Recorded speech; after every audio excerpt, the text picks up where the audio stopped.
Bleacher Bums. How you guys doing today? Another fun-filled afternoon, evening of playoff baseball. Then we got a college game today. I will do a separate video for that.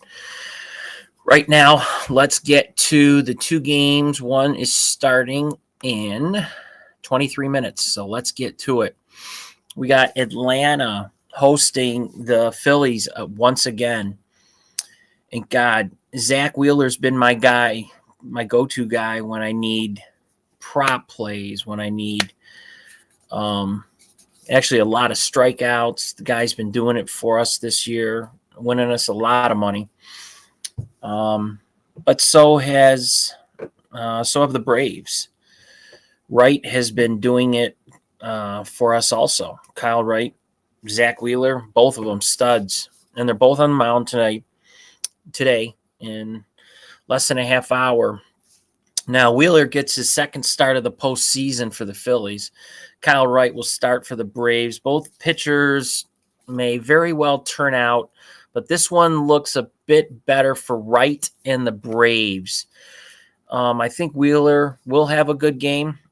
He pitched good against the Cardinals, but as snake bitten as St. Louis was, it's difficult to tell how dominant Wheeler really was. Wheeler did his best work at home this season as he had a 3.84 road ERA to Wright's 2.86 home ERA. Wright also has better numbers against the Phillies lineup than Wheeler has against the Braves lineup. Phillies lineup is 10 for 59 for a lousy 169 average with 5 RBIs against Wright.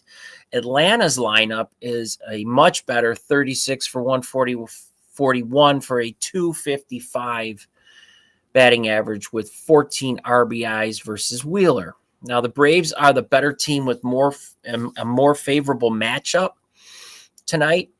This is a good bounce back spot for the Braves, as I see the money line as a much better spot to put yourself in than the run line, because I think this is going to end up being a tight ball game.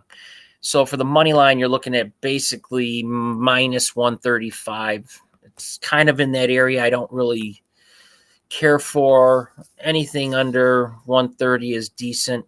You're pushing the 130s, the 140s. I'm not too keen on, but I don't see going with the run line. Now, I do see the over being much better here because it's still staying at 7.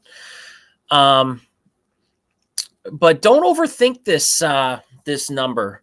The over is going to be the obvious play, seeing how well the batters have adjusted to the pitchers this season. The over has trended in matchups between the Phillies and Braves all season long. In 22, their head-to-head game totals record now is 13-6 and 1 to the over. That includes a recent stretch of the total going over in the last 4 straight played between these two teams. So the average total in those 4 games is about 11.7 runs per game. Each team is 2-2. Lately, it hasn't really mattered who's, home or away. These are a couple of very good lineups that have pretty much gotten the early playoff jitters out of themselves. The over continues to be a good play in their matchups, so don't overthink these plays. Punch the over 7 for a winning ticket tonight. Between the two, I definitely would take the total in this and hit the over. Now, for our next game, San Diego and the Dodgers. Dodgers are at home. Oh, this Yu Darvish. If you've listened to any of our shows in the past, I have been on this guy's bandwagon, and every time I seem to pick him or his team, it just seems to backfire me. But I am not going to back down because his stats are what they are. It's hard to deny. I am going to go with San Diego plus 1.5. Plus 1.5 over the Dodgers. I think this is going to be a 1-run game. So there's no point in taking the Dodgers. I think this could even go to San Diego. So I might sprinkle a little bit on the money line. Now, this will be Clayton Kershaw's first postseason start since 2020. He missed the entire 2021 postseason with an injury. However, it's well known that he's a different pitcher in the playoffs. He has routinely had an exceptional regular season and followed it up with a rough postseason, as he has a 2.48 regular season or ERA regular season career ERA, but a 4.19 postseason career ERA. So in the regular season this year, Kershaw made 22 starts. He had a 2.28 ERA paired with a 2.51 xERA. Now, the lefty missed a month in the second half of the season due to lower back pain, as the veteran has started to show his age. He did make 2 starts against San Diego, and they were excellent. He had a 0.75 ERA in just 12 innings of work, but it should be noted that both starts came in the first half of the season before the Padres acquired Juan Soto, Josh Bell, Brandon Drury. And that's going to be a big deal tonight. Yu Darvish was San Diego's best pitcher in the second half of the season. Since about mid-July, Darvish had a 2.71 ERA and a 0.90 whip. Padres won 7 of his final 8 starts in the regular season. He made 4 starts against the Dodgers, posted a 2.52 ERA with a 0.92 whip. But digging deeper into his stats, it really was only one bad start that skewed this ERA. In 2 of his 4 starts, Darvish threw a shutout and dominated the powerful Dodgers offense. Los Angeles lineup has faced Darvish for a combined 197 at-bats. And this kind of surprised me. And they only have a 193 batting average with a 31.5 strikeout rate. So I do like, if you want to do a prop play tonight, go with his strikeouts. They should be around 5.5. I don't, maybe 6.5. I'll look it up in just a second for you. But I think Darvish is capable of keeping the Padres in this game. And if we get a classic Kershaw postseason semi-meltdown performance, the Padres should be able to cover that 1.5 run line. So let's cash this ticket so I can get back into the man love I have for Yu Darvish. I don't want this guy to stick me anymore. Let's go after this one.